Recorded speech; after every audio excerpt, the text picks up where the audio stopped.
بسم اللہ الرحمن الرحیم مجربا فہما من قبل تجربۃ مہذبا کرما من قبل تہذیبی حتی اصاب من الدنیا نہایتها وہمہ فی ابتداءات و تشبیبی۔ مجربا تجربہ سے اسم مفعول بمعنی تجربہ کار اور تجربہ تفعیل کا مصدر ہے۔ مہذبا تہذیب سے ہے بمعنی تہذیب یافتہ۔ اصاب اصابۃ افعال سے ہے پہنچ جانا، اور ہم اس کی جمع ہمم آتی ہے بمعنی عزم اور پختہ ارادہ۔ ابتداءات ابتدا ان کی جمع ہے، اور تشبیب تفعیل کا مصدر ہے بمعنی جوانی کا تذکرہ۔ مجرباً تجربہ کار ہے، اس حال میں کہ تجربہ کار ہے، سمجھدار ہے، من قبل تجربۃ تجربہ سے پہلے، مہذباً تہذیب یافتہ ہے، کرماً شریف ہے، من قبل تہذیب تہذیب سے پہلے۔ حتی اصاب یہاں تک کہ پہنچ گیا، من الدنیا دنیا کی، نہایتہا اس کی انتہا کو، من الدنیا دنیا سے، نہایتہا اس کی انتہا کو، وہمہ حالانکہ اس کا عزم، فی ابتداءات شروعات میں تھا، و تشبیب اور جوانی کے تذکروں میں تھا۔ مطلب یہ ہے تجربہ کرنے سے پہلے ہی وہ تجربہ کار اور سمجھدار ہو گیا ہے، اور تہذیب سیکھنے سے پہلے ہی وہ تہذیب یافتہ اور شریف ہو گیا ہے۔ حتی اصابہ یہ دنیا کی انتہا کو اس وقت بھی پہنچ چکا جب کہ اس کا عزم و ارادہ شروعات میں تھا اور ابھی اس کے جوانی کے تذکرے تھے، اس وقت بھی یہ دنیا کی انتہا کو پہنچ گیا تھا۔ یدبر الملک من مصر الى عدن الى العراق فارض الروم فالنوب اذا اتتها الریاح النقب من بلد فما تہب بها الا بترتیب۔ یدبر و تدبیر سے ہے بمعنی انتظام کرنا، مصر، عدن، عراق، ارض روم، نوب جگہوں کے نام، علاقوں کے نام ہیں۔ الریاح ریحن کی جمع ہے بمعنی ہوا، النقب نقباؤ کی جمع ہے بمعنی تند و تیز اور بے ترتیب ہوا۔ ما تحب حب النصرہ سے، حبوب نصرہ سے ہے بمعنی چلنا، اور ترتیب تفعیل کا مصدر ہے بمعنی ترتیب۔ یدبرو انتظام کرتا ہے، الملکہ سلطنت کا، من مصر الی عدن مصر سے عدن تک، الی العراق عراق تک، فارض الروم ارض روم تک، فالنوب پس نوب تک۔ اذا اتتھا جب آتی ہیں اس کے پاس، الریاح النقب بے ترتیب ہوائیں، من بلدن کسی شہر سے، فما تحب بہا پس وہاں پر نہیں چلتی وہ، الا بترتیبی مگر ترتیب کے ساتھ۔ مطلب یہ ہے کہ اس کی سلطنت کسی ایک علاقے تک محدود نہیں ہے، بلکہ مصر، عدن وغیرہ تک پھیلی ہوئی ہے۔ اذا اتت الریاح کسی شہر سے جب بے ترتیب ہوائیں اس کی سلطنت میں آتی ہیں تو یہاں ترتیب سے چلنے لگ جاتی ہیں، یعنی اس کی حکومت صرف انسانوں پر نہیں ہے بلکہ ہواؤں پر بھی ہے۔ ولا یجاوزها شمس اذا شرقت الا ومنه لها اذن بتغریب یصرف الامر فيها تین خاتمه ولو تتلس منه كل مکتوب۔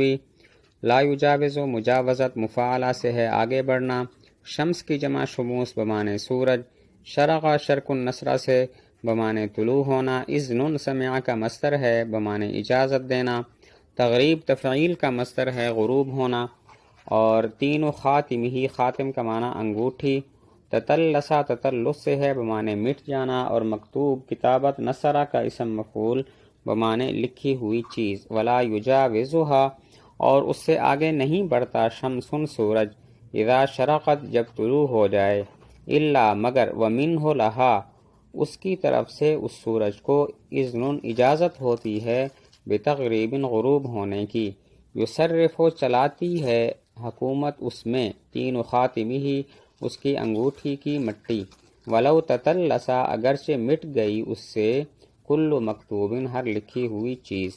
مطلب یہ ہے جب اس کی سلطنت میں سورج طلوع ہونے کے بعد آتا ہے تو غروب تب تک نہیں ہوتا جب تک کہ ممدوح اسے اجازت نہ دے۔ یصرف اس کے انگوٹھی کی مٹی یعنی اس کی مہر حکومت چلاتی ہے، اگرچہ اس انگوٹھی پر لکھی ہوئی ہر تحریر مٹ چکی ہے۔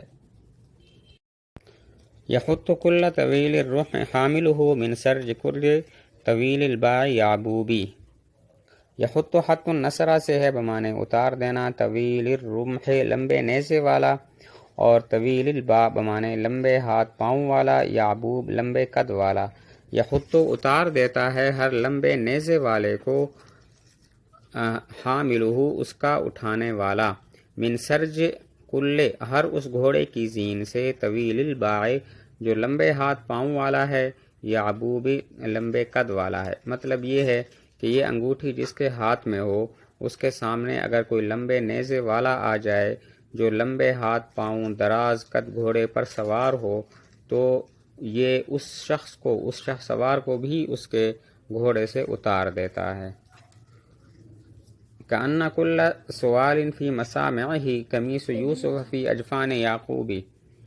مسامع مسمع کی جمع ہے بمانے کان، قمیص کی جمع قمص آتی ہے، قمیص اجفان جفنن کی جمع ہے بمانے آنکھ، یوسف اور یعقوب مراد یوسف علیہ السلام اور یعقوب علیہ السلام۔ کأن کل سوال گویا کہ ہر سوال فی مسامعہ اس کے کانوں میں، قمیص یوسف علیہ السلام کی قمیص ہے، فی اجفان یعقوب یعقوب علیہ السلام کی آنکھوں میں۔ مطلب یہ کہ جو شخص بھی اس سے سوال کرتا ہے اور وہ سوال اس کے کانوں میں پہنچ جاتا ہے تو اتنا خوش ہوتا ہے جتنا کہ یعقوب علیہ السلام خوش ہوئے تھے جب ان کی آنکھوں پر یوسف علیہ السلام کی قمیص ڈال دی گئی تھی اور ان کی بینائی لوٹ آئی تھی۔ تو جس طرح یعقوب علیہ السلام خوش ہوئے تھے، کوئی شخص جب اس سے سوال کرتا ہے، مانگتا ہے، تو یہ بھی اتنا ہی خوش ہوتا ہے۔ او حاربته فما تنجو بتقدمة مما اراد ولا تنجو بتحبیبی۔ اس سے پہلے ہے اذا غزته اعادیہ بمسألة فقد غزته بجیش غیر مغلوبی، او حاربته فما تنجو بتقدمة مما اراد ولا تنجو بتجبیبی۔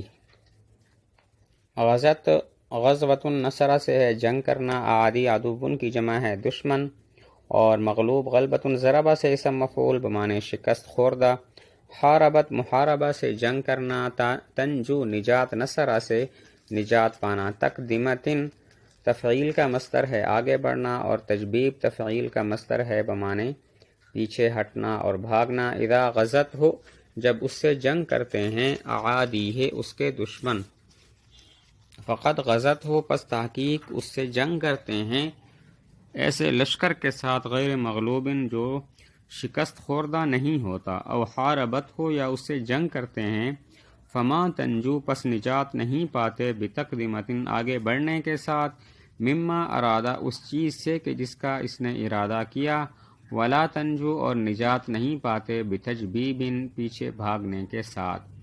مطلب یہ ہے جب اس کے دشمن کسی مسئلے پر اس سے جنگ کرتے ہیں تو ان کو ایسے لشکر کا سامنا کرنا پڑتا ہے جو لشکر شکست نہیں کھاتا، یا اگر اس سے دشمن جنگ کریں تو نہ آگے بڑھنے میں نجات ہے اور نہ پیچھے بھاگنے میں نجات ہے۔ آگے بڑھیں گے تو قتل ہو جائیں گے اور پیچھے بھاگیں گے تو پکڑ لیے جائیں گے۔